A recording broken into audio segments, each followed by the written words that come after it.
Let's start with this example. Keep track of the names and ages of 5 people. So to do this, we could just use a bunch of variables like the following.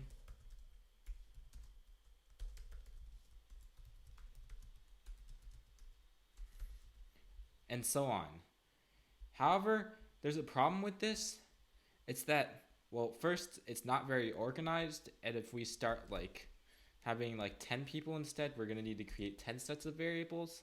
Plus, if we want to create a person wherever we go, we're going to have to carry the weight of 2 entire separate variables with us, which is just inconvenient. Now, in order to keep it organized, we could also use something like an array. So, names,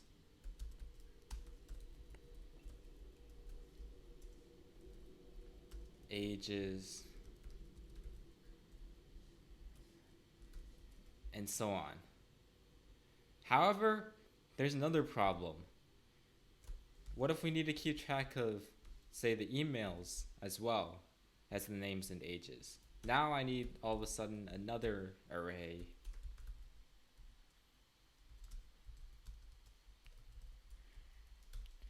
And now what if I need to keep track of phone numbers? Now this is just becoming a mess. Every time I add a variable, I'm going to need to add another array. And our previous model doesn't help because we would need to add a lot of variables. It's just extremely disorganized. And there's another problem with these arrays, and it's that we would need to access them wherever we are. So names, emails, phone numbers, and ages, well, we would need to make this thing like a static variable or something. And it's just overall inconvenient. We can make this process much more convenient by making something called a class. Let's call this person. A class is a blueprint for creating objects, and basically what this class does is, now I can store a bunch of variables in this person. So a name, an email, a phone number, an age, like that. And now we just basically bundled 4 variables into one variable, making it much more organized. And now, the way I created person is basically the person. And by the way, notice person is a type, just like string and int. It's a type that we just created. It's like a variable type that stores multiple other variable types. So let's just say person, let's just call this person1. And the way we make it is new person, like that. And now, how will we access these variables? Well, we just do the name of the person dot the name of the variable. And these variables are called instance variables. So basically, person1, or whatever the name of the person is, dot the instance variable name. And this is basically a variable we can modify and print and do other stuff.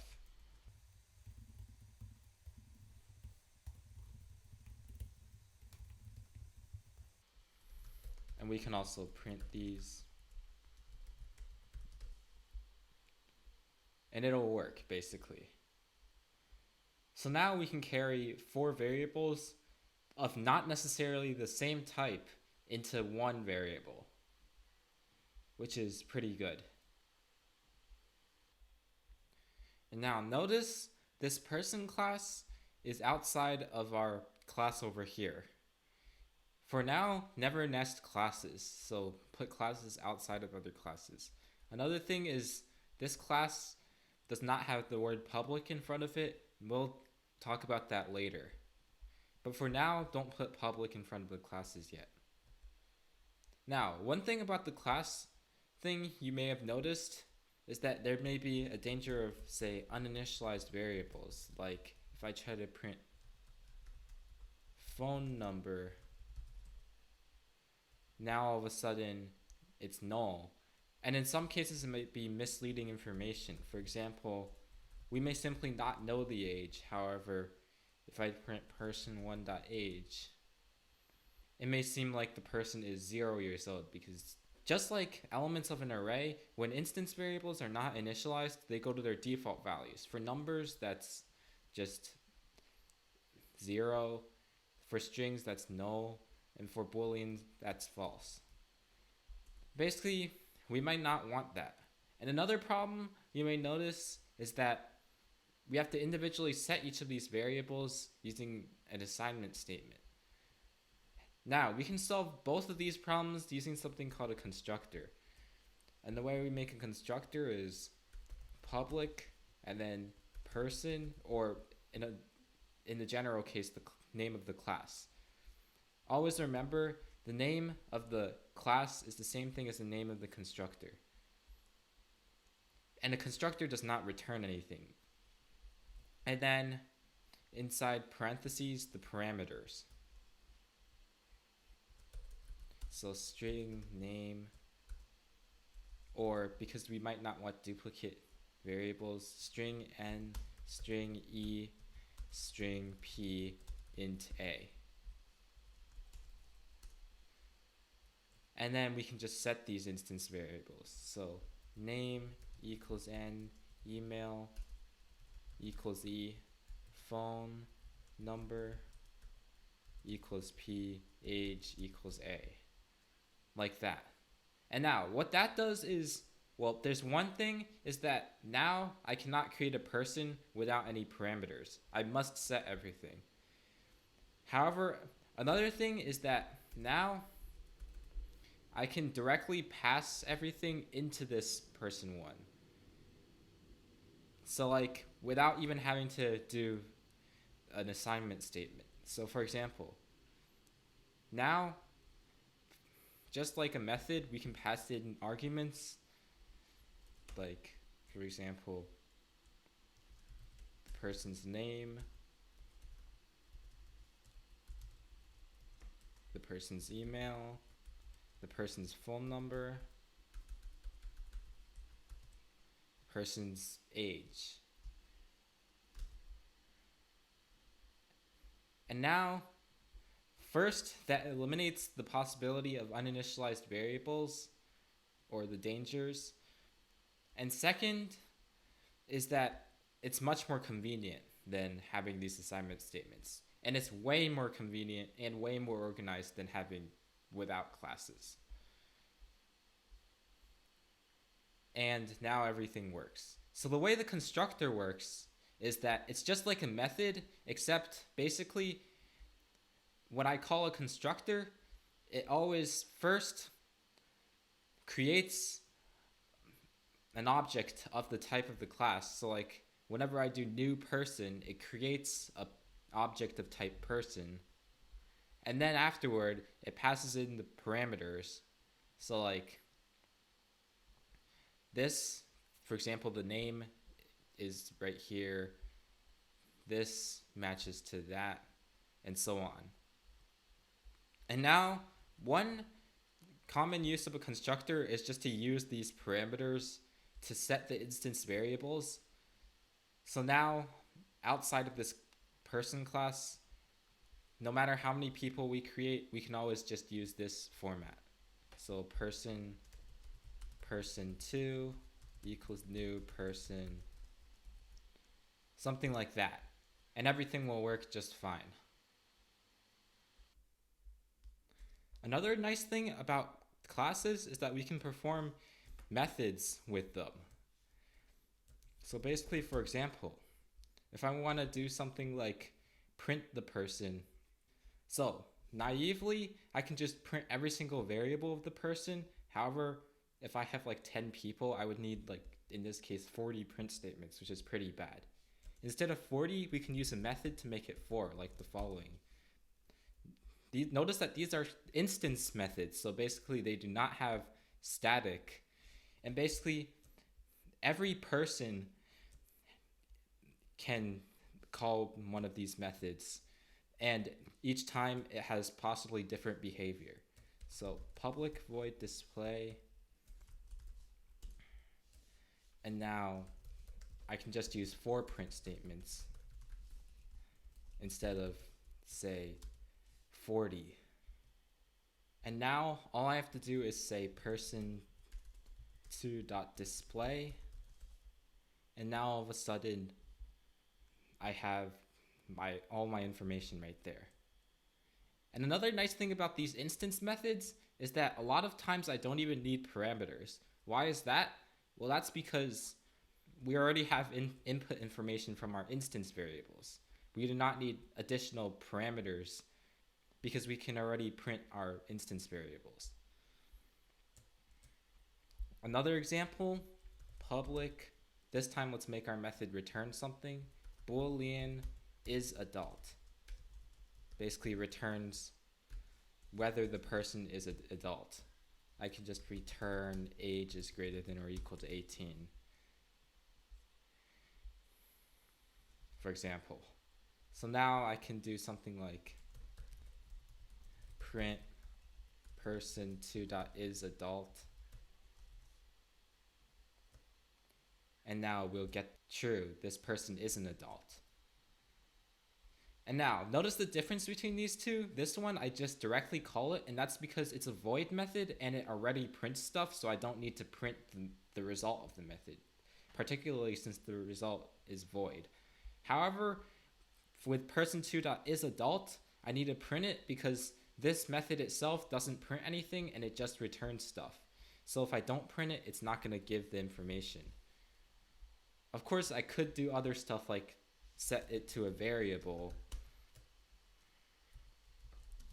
like that and then do stuff with it later. But in order to print it, you need to do a print statement. But with the display method, you do not, because it's already inside the method. Now here's another example. Rectangle. Let's just say double length width. And then what would a constructor be? Well, we can just do public rectangle and then take parameters. A very common type of constructor is basically just take the parameters, set the variables to the parameters, because it's a convenient way of setting the variables. So length equals L, width equals W. So now, for example, rectangle R1 equals new rectangle 5.3, 7.9. And there we go. And an example of a potentially useful instance method would be public double area. And again, I don't need parameters this time because I already have my information right here. I'm allowed to accept parameters, but I don't have to. Length, so return length times width. So then therefore now when I print, for example, r1.area, it's going to print 5.3 times 7.9. And without classes, we would need a lot of other stuff in order to do this. In fact, we can create more methods like public double perimeter, return 2 times the sum of length and width, for example, and it would work.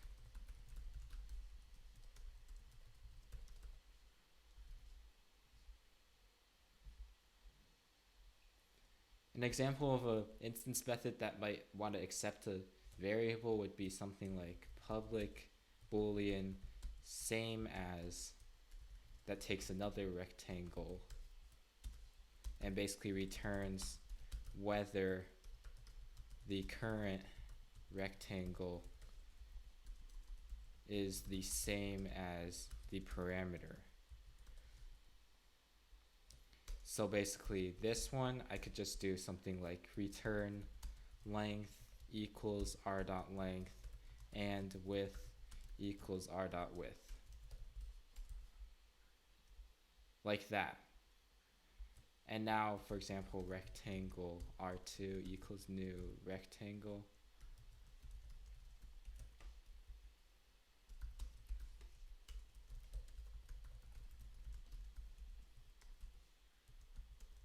r1 dot same as r2, and that would be true in this case. If I modify this slightly, it would be false.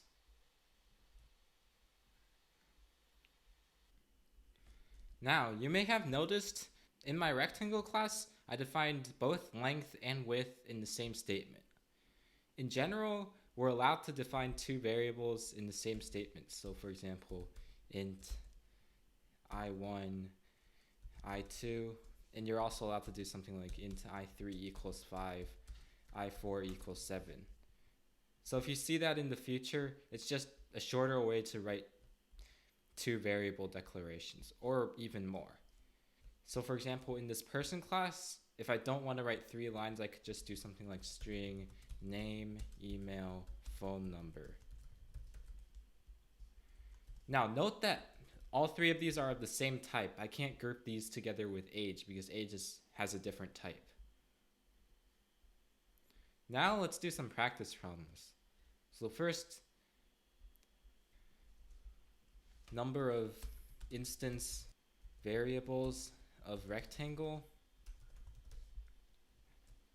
That's just 2, length and width. Note that L and W are not the instance variables, they're just constructor parameters. Number of instance methods. Well, in this case we have 3. Area, perimeter, and same as. You can consider the constructor as an instance method, but for the purposes of this class, we're considering instance methods separate to constructors. How many constructors? Well, there's just 1. Next one.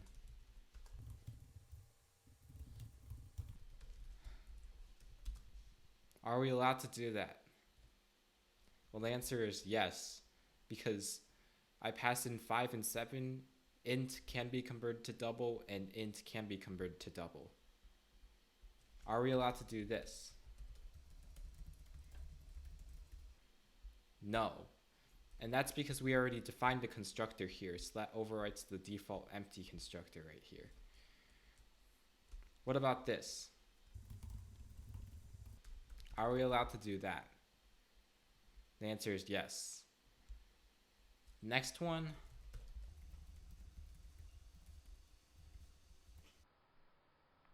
Are we allowed to do that? No. And why are we not allowed to do that? It's just because L is just this parameter. And remember that all variables, including parameters that are defined in a method or a constructor, disappear outside of the block in general. So L disappears outside of the constructor and W disappears outside of the constructor. So therefore they don't exist anymore. So then we can't rr1.l if that thing isn't there anymore. What about the following? rr1.area. Well, actually no, because it's a method, not a variable. We need to call it with parentheses. What about the following? Rectangle rr3 rr3.length equals 5. Now let's do this one step at a time. Is this allowed? Yes, you're always allowed to declare a variable without initializing it. Now, is rr3.length equal to 5 allowed? Actually, no. And because rr3 might not have been initialized. You don't want that.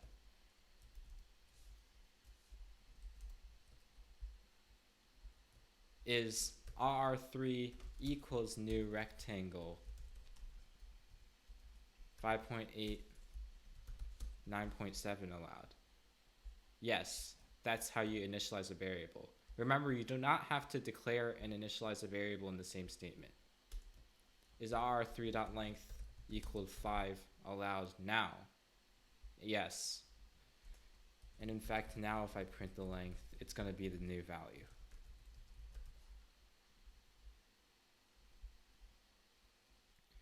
And here's another exercise. Create a class named car that contains instance variables color, speed, and max speed. Notice that cars can have different colors. Each car has a max speed that can be different from each other. And of course, speed is conditional, so it makes sense. And color is a string, speed and max speed are ints. Create a constructor and then create an accelerate and brake method. So let's do this. Class car, and in the instance variables, string, color, and then int speed, max speed.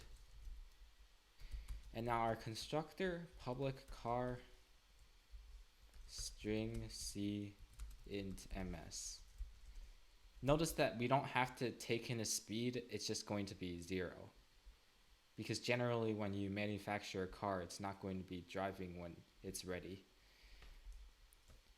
So then now color equals c, max speed equals ms. Note that speed is already going to be 0 by default because it's an int.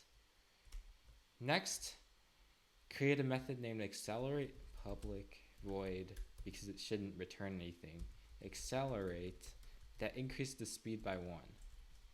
Unless the speed is already the maximum speed. If it is, do nothing. So if speed is less than max speed, then just speed plus plus. Otherwise, do nothing. Because if the speed is already the max speed, then we don't want to increase it more. And now public void break if speed is greater than 0, speed minus minus, because obviously a car can't have negative speed. So if the speed is 0, we don't want to decrease it.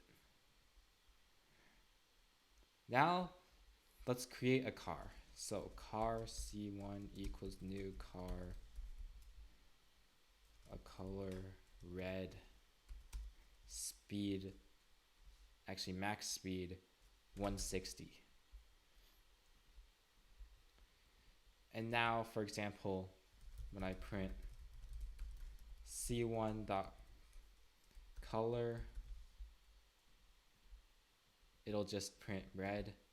Notice that, by the way, we cannot directly print c1 right now. You'll learn that in the future, but for now, don't directly print these objects. You should print their variables or information.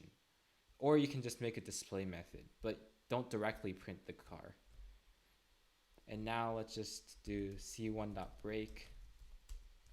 We print c1.speed. It should still be 0 because I can't go negative speed. c1.accelerate.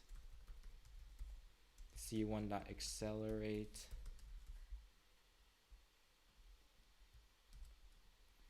We print the speed. Now it's 2. c1.break. We print the speed. And now it's 1. Now let's accelerate a lot of times.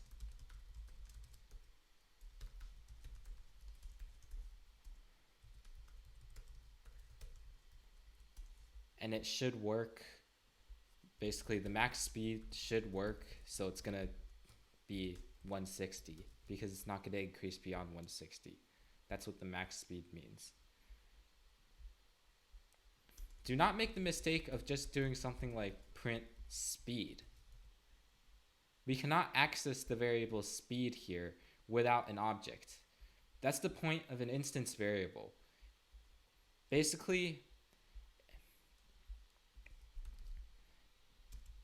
you need an object, basically an instance of a class.